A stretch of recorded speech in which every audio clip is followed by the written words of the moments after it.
Hi, Sandy. Amy. Well, it is that time of the year. We are on our final episode of our season. Yes.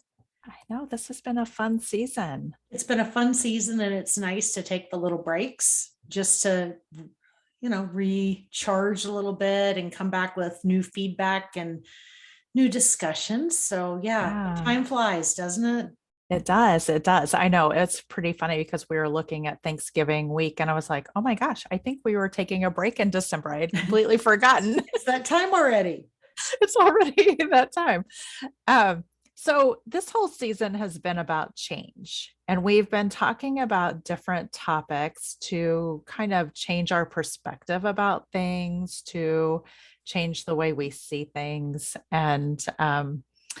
and today we're talking about being swayed or how our different things can sway us. And we can kind of dig into that. What are your thoughts on what we're talking about today? My thoughts are it was very thought provoking. And I read through some of the literature on the author who wrote the book about Sway and his YouTubes. And it really got me thinking because there's so many different angles to it. So on how we get swayed and how it's kind of like the thought process that's against the path of least resistance because you think you're following that path, but you're actually being swayed. And it doesn't necessarily mean you're being manipulated, but how our brain works and follows, I guess, kind of that path of least resistance. Yeah, I read that same thing and it was like the path, it takes a shortcut. It Right. says, "Oh, I know all this information, so I'll take the shortcut here," and which can lead to biases, can lead to bad decision. Like we make assumptions when we take that shortcut. And I think it was a good lesson for me because I looked at it and it was so easy to say, oh my gosh, now I know how these other people, oh my gosh, this is how the other people are doing things. But then I had to take a step back and look at myself and say, I'm doing the same thing. And other people probably look at me and say, where does she come up with this? Like the one that jumped out to me was that we think because someone is popular or they have a reputable position that everything they say is right. And just because somebody is, a celebrity status or very well known does not make everything they say right. And how we can all jump on that. And, politics is one because it's so much over social media and how people can just jump on whatever their person says is right. But what I loved about this philosophy of knowing when you're being swayed is how important it is to have a devil's advocate, to have somebody questioning. And that doesn't mean that actually means you're a good person. That means you're both curious and you want an answer, not just being fed that something is right. That caught my attention too, having the dissenter in the room. And Right. sometimes it's hard to have the dissenter, someone challenging what you're thinking or where you're going with places. So sometimes it can be hard, but it can also be very valuable because it opens your eyes to different perspectives. I think the emotion you don't bring to it and your tone means a lot when you're the dissenter because it doesn't mean you're argumentative. It means you're curious or you're not going to just jump on the sway bandwagon. You want to understand before you form your own opinion. But part of that's tone because when we hear, I don't want to be the dissenter, to me, the knee jerk reaction is, well, that means I'm going to be the one arguing and uh, I'm going to be abrupt. I'm going to be rude. Dissenter does not mean you're rude. Ruth Bader Ginsburg was a dissenter, but she was by no means rude, but she brought out her feelings, ideas. She went against the status quo. So dissenter does not mean you're a aggressive person. Right. Right. You don't have to be mean and aggressive to dissent. You Right. can just ask good questions. So, one of the stories that caught my attention in this book, Sway, which the book Sway is called, it's Sway, the Irresistible Pull of Irrational Behavior. And I don't have the writer's name. I forgot to make It's a note like of that. 10, it's like 10 years old, It's isn't been, it? Hasn't it been out yeah, for a little it's bit? been around for a while. And one of the stories that stood out to me was the NBA story about the NBA draft. Okay. Well, share the And story, I Amy. thought the story is that I don't know if you heard this. The story is the NBA, they have these draft picks and they have numbers. Like I was the first draft pick, I was the second. Okay, those numbers stick with them their whole career because those numbers sway the coaches into believing whether they're a good team player, a good player, or not, or a Okay. better player. Okay. So the lower draft people, players, they get less play time and they're more likely to be traded. And it has nothing to do with their stats. Like if you look at their stats, they are just as well rounded and as good of a player as the number one draft pick, possibly, But but it they are lives with still them. more. Yes. Interesting. It's interesting you say that because just having I have a son who is all about the draft, the picks. He's very sporty and statistics though too. But before the statistics, which he always knows, he will first let me know where they were on rivals, what draft, not just for NBA, but for NFL too. He will tell me exactly where they were at in the draft pick and what their rating was in rivals or what have you. And it could have been 8 years ago, right? But that's the first Yeah. thing he brings up. And then he'll talk about how they're doing this year. Yeah. It's interesting. So, have you ever been swayed? And I'm going to guess the answer is going to be yes. This is probably a silly question. Have you ever been swayed have you ever walked into a situation and identified the moment that you know that you've been swayed into some preconceived ideas?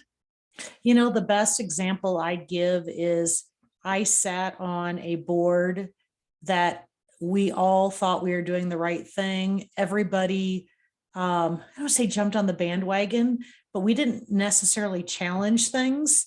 And I think about and I'll finish the story, but they gave a simple example about putting 10 people in a room and they had 8 people that they fed the wrong answer to and or whatever they took a percentage of the people and they said even though it's kind of a blatant wrong answer it with the wrong, and then when they asked the others where they thought they were swayed by going with the wrong and following everybody else rather than giving the correct logical answer. And if they Yeah. didn't do that, maybe 80% were right on it, but how people were just swayed by other people's answers.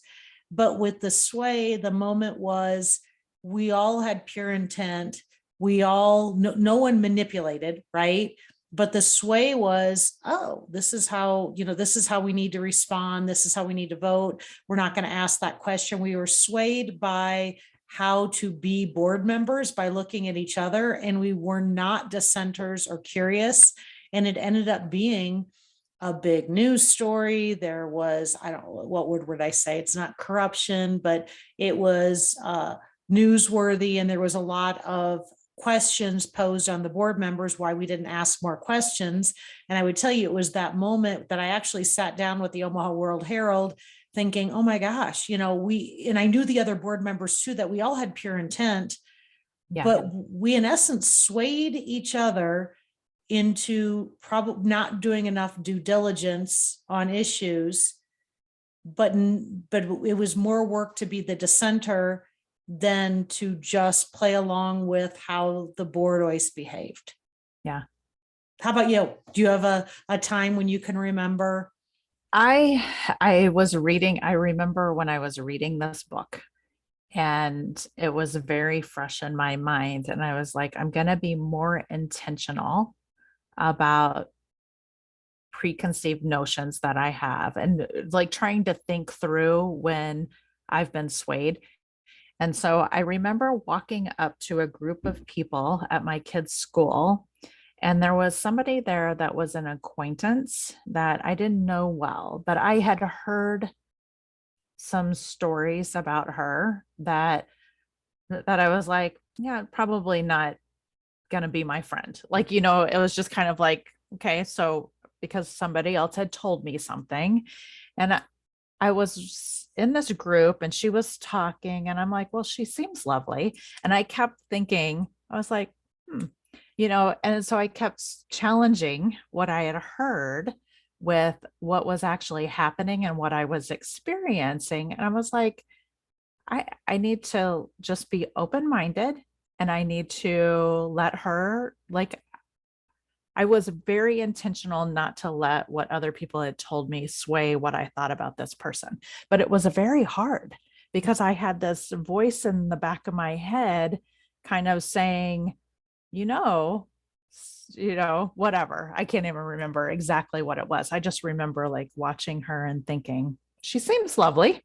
So Don't you it think was, it's a good exercise to go into things knowing you want to be the courageous dissenter? And it doesn't yes. mean you have to say things out loud, but challenge yourself in your own mind. It doesn't mean that you have to be the one to challenge everything out loud, but challenge your mindset first and vocalize if you have decided that you can't come up to an answer, or that you're being swayed without having the data. Start as Yeah. a dissenter position. Yeah. You're making me think. We just recently had a board meeting on one of the boards I serve on. And when we were preparing for this meeting, we were trying to decide if we should discuss something, if we needed to bring it to the board. And the executive director, she said to me, she's like, the conversation could go like this. It could go really sideways. And at that moment, I said, well, then we need to bring it to the board, because if we think it's going to go sideways, Mhm. then the board needs to have the conversation and figure out which direction they want to go, because we can't avoid this, Right. because we could say, you know what, we're not taking it to the board, we're just going to make a decision and move on. But that's not actually a healthy place to go. So anyway, we took it to the board. The conversation went like this, but the board came out of it making a solid decision. I think they did fine. So it was good. It's natural for us, and I got that out of the book too, that the natural inclination is to go with the flow.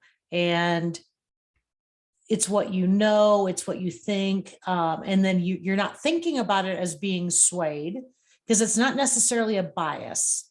It's accepting the position without thinking through it, right? Right. And I would tell you, with analyzing the life script model, meaning here's all the steps along the way, an initial reaction I had to being swayed was thinking my kids needed to follow every step of that predetermined life script model, which we talked about in season 1, which is a sway, which is you need to do this, then you need to do that. And it's easy. It's easy to say. It's kind of like saying you're going from second grade to third grade. Okay. Yeah. And it's easy to follow that. And that was probably my other aha moment as it relates to family, similar to you talking about the mom, where I had to challenge myself on asking the question and being my own dissenter first, saying, well, why does it need to be that way? Is it because, most of the time, because you can answer the questions easier, you can follow, it's so much easier to follow what everybody else is doing rather than thinking through and doing the right thing.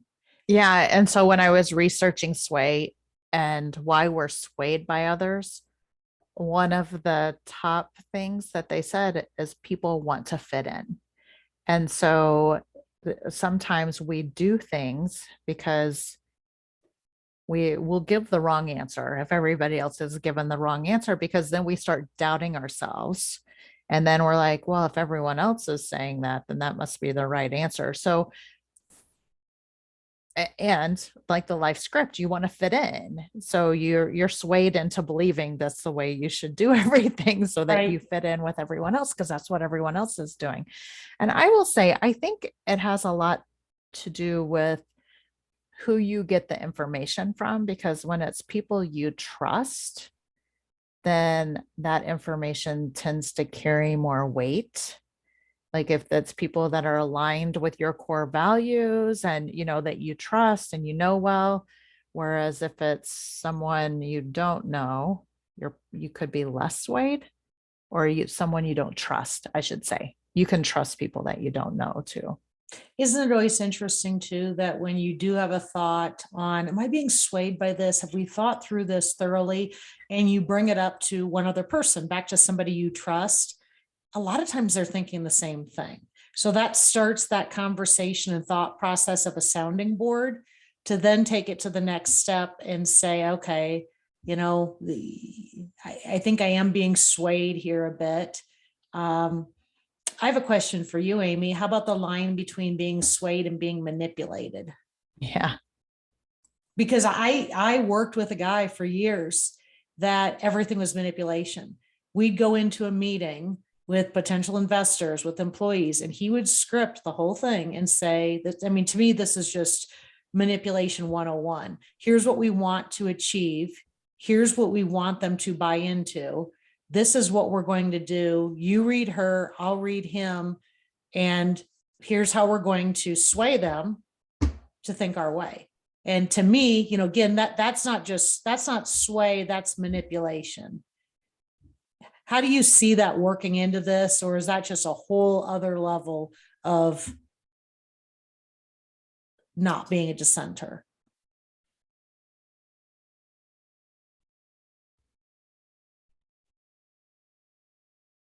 Hold on, my internet's going wonky right now. Okay, I think it's catching up. It's like the dropped call. I know. It's like we're frozen. Um, yeah, there is a fine line. So between being swayed and being manipulated, I do think you're right. And I don't know what it is. I think sometimes we're swayed by things that um are not, is this like you are totally frozen right now? I can see you. Okay. I think it's my winner. You can hear me okay? Yeah. Every once in a while it freezes up a little Okay. bit. Okay, good. So then I'll just keep talking. Okay. Sorry. So that's a good question of between being swayed and manipulated. I think it's a fine line, like, because I think of salespeople. Salespeople are trying to sway you into buying something. Marketing is trying to sway you into buying something. And I think it's having your radar on that you're being sold. And manipulation, manipulation feels a little bit more devious. Does that sound I think it fair? takes Like more of an you can aggressive sway people. dissenter. If it's because manipulation, there's nothing positive about a manipulation. Because even salespeople, maybe it is intentional swaying, but the manipulation is truly trying to push people to do things that benefit you. I mean, I you know how I love to look things up in the dictionary, but I think manipulation is basically a very selfish act to have people behave and believe things in a way that will push yourself further. And I think the vocal Yeah. part of being a dissenter changes when it's manipulation, because the only way you can fight manipulation is to be a little bit more outspoken as a dissenter or walk away, depending on the circumstances and what you can do. Because you can't play nice with manipulation typically. Right.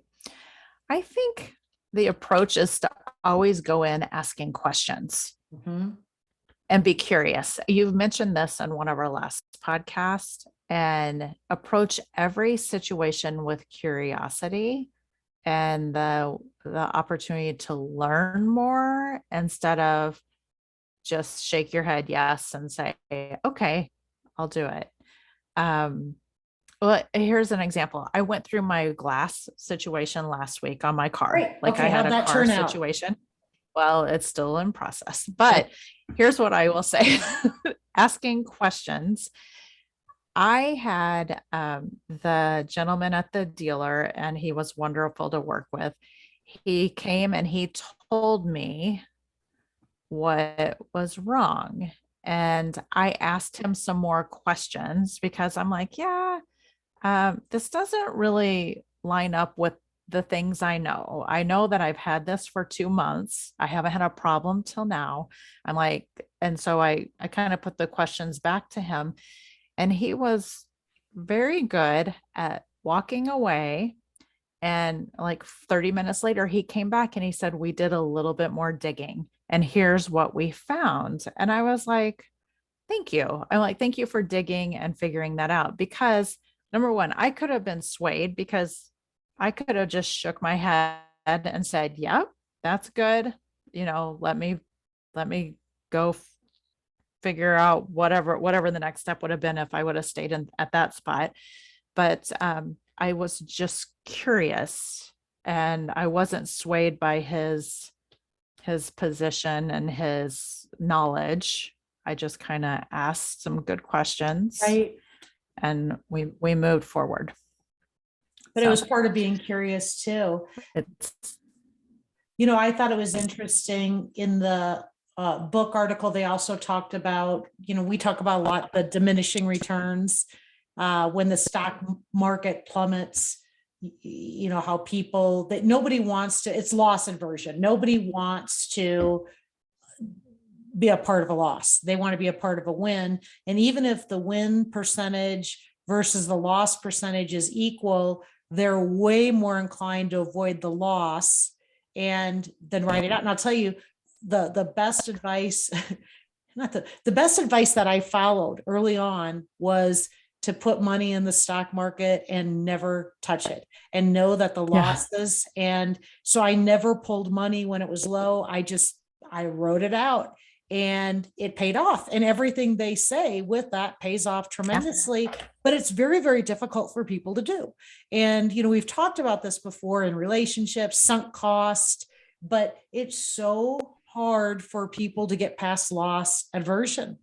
And that's another area they talked about in this book that is so true, but so hard because when we're losing, we want out, baby. It's no fun. It's no fun and it's right, scary. And we naturally have an aversion to loss. yeah. And the flip side of that is when we think we're right, we'll hang on too long. Like Right. we'll say, I know I'm right about this. And so we keep we stay in situations or whatever because we think we're right and we don't want to lose Right. when you should walk away. And what all these things do is they create a lot of wasted time. I mean, the typical thing I hear Yeah. from people is, oh, I wish I would have made that decision a long time ago. Or in those situations of hanging on too long, it's, I wish I would have made that decision a long time ago. Or the perceived losses is making knee jerk reactions. We need Yeah. accountability partners. That's what we need before we make any stupid decisions. That's what Well, so it's really interesting to me that you say that, number one, because I was just sitting here thinking we all need more education on how our brain works because it's pretty fascinating. And I will say, the more I read and the more I learn, um, it raises my awareness of some of the things that I think and I do. Every conversation we have, it always makes me have a little bit of a shift in some sort of thinking. Mhm. And I do believe, with the accountability partner, having friendships, and we've talked about this before too, where people will challenge you or be curious with you. Good friends aren't the ones that just say, oh, whatever you say, I'm here to sympathize with you, and whatever you want, I support you. The good friends do those things, but they also challenge you.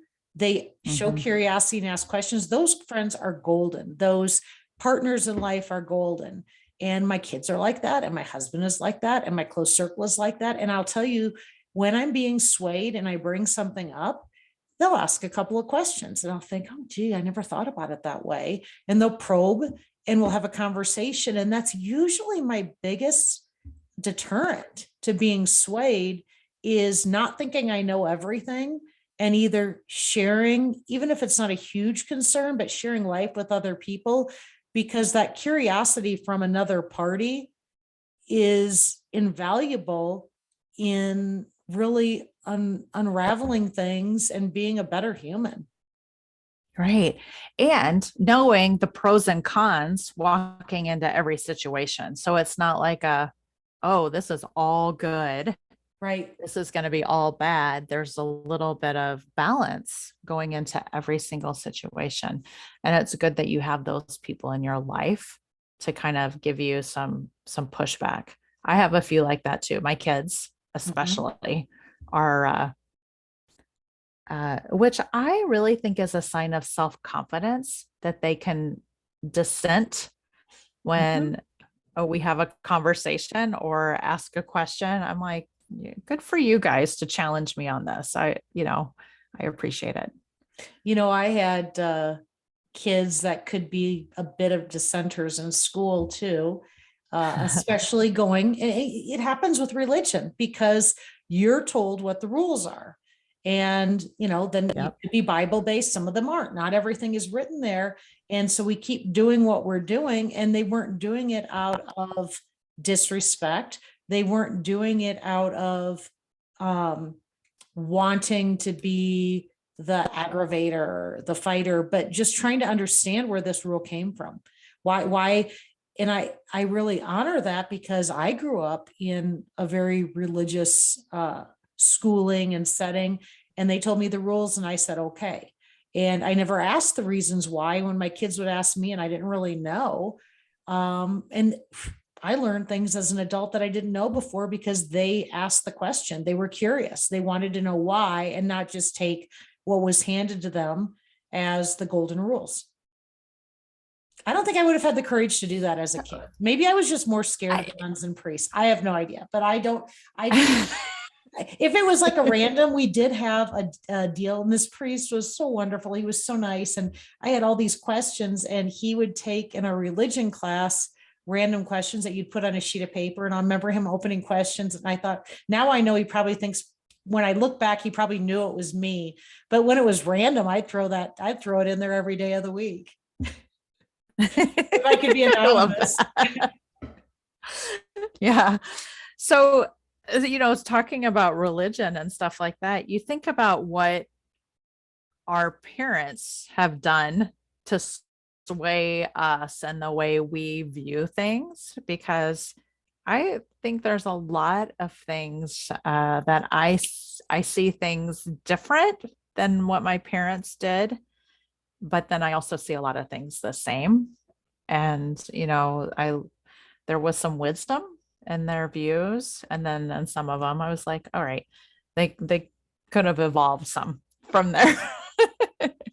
And there are generational and age differences on when we're more easily swayed and when we're more easily curious. And I think it's good for you and I, Amy, to remind ourselves that the older we get, maybe rather than being swayed, let's continue to be naturally curious. Because I believe that the older we get, the more we Yeah. go with the flow. And, you know, top level curious, but deep dive curious, I don't know. I guess it depends on the day, but as we talk about our kids and their generation, their natural curiosity, and again, not that everyone is like that, but their ability to dissent and ask questions.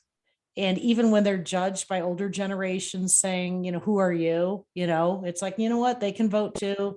They can have an opinion. They pay their taxes, they pay their rent, they can have an opinion too. And I learn things from them. So Right.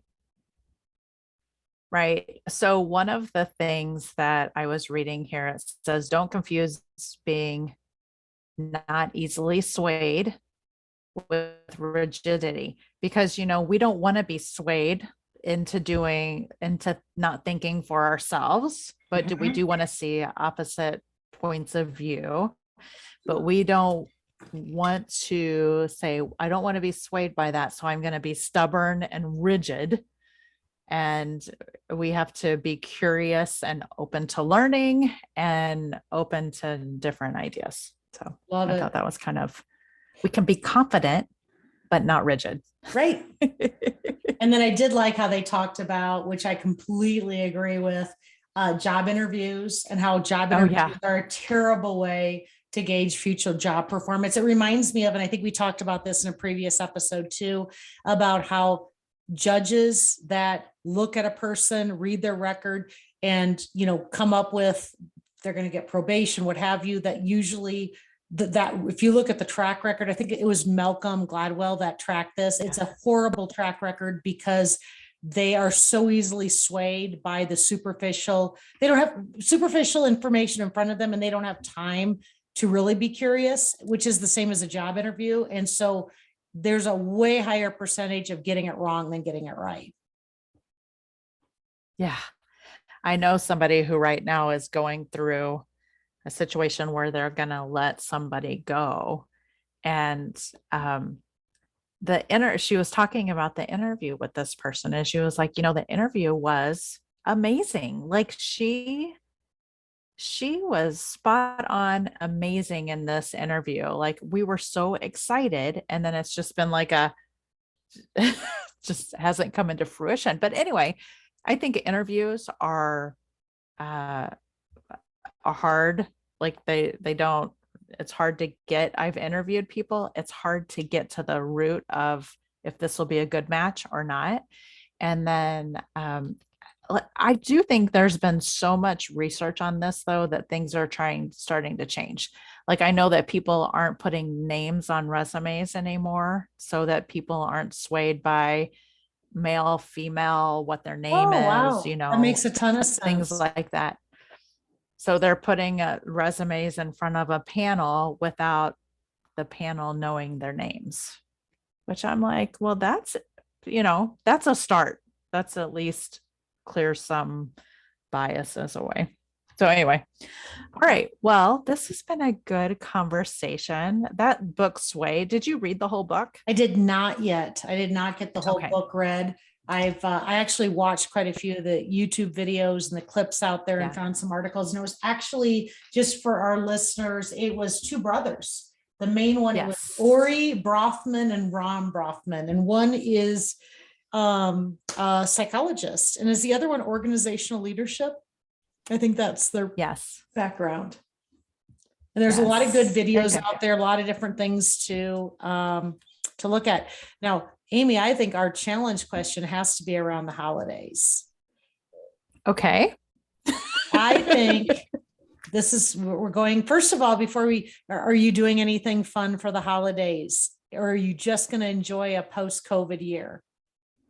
A year ago, We we weren't are doing vaccinated. fun. We are, and have family, just my immediate family for Thanksgiving, but then we're going to travel to Las Vegas for Christmas and New Year's as a whole family, Fun. which I have 3 kids over 21 and they are ready to experience. 2 of them have never been there, the 2 oldest. And so we are going to visit my mom and do some fun Las Vegas things. How about you? You know what? Very laid back. We're actually getting our boosters. We're recording this a little bit before Thanksgiving. So we're getting our boosters the day before Thanksgiving because we have nothing going on, and that had a lot of openings. So the holidays, we are going to travel to my parents and visit them in Arizona and spend time with my brother and my niece, maybe one of my sons. We'll see. It's going to be laid back. I'm just happy comparatively to a year ago, I had COVID.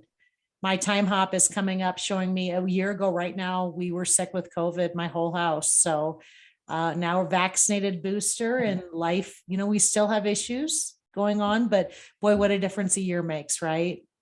Yeah. What a And I difference a think year makes. Hey, I wanted to show you this bottle of wine. I was swayed into buying this bottle of wine. because of it's a beautiful packaging. Well, isn't it pretty? It's very Well, it's pretty. the traditional Thanksgiving wine. And I had never heard of a traditional Thanksgiving wine, but it's a Beaujolais from France. And it's like Mm, the first harvest wine. So I'll let you know how it is. But the sales lady at Hy-Vee convinced me that I needed the traditional Thanksgiving wine. So I swayed into nice. buying it. So we're taking a break. You're going to have a nice, quiet Thanksgiving. And then what about Christmas? Are you guys hanging That's we're going to around? we're going to my parents in Arizona. Okay. Oh, All good. about family time. And Very yeah, I good. actually sent out a bunch of Christmas cards already, and I'm trying to do some shop Wow. local, supporting friends that have businesses. So yeah, it's all exciting. And I think the challenge for you and I and everyone else is to be curious and ask questions. And as you spend time with people, don't let yourself be swayed, and you might learn a lot and lift some biases. Right. And be open, be curious and be open to changing your perspective. Very Love good. it. Love that All challenge. right. Happy Great season. holidays. And we will see you guys for season 3. Happy Thank holidays. you.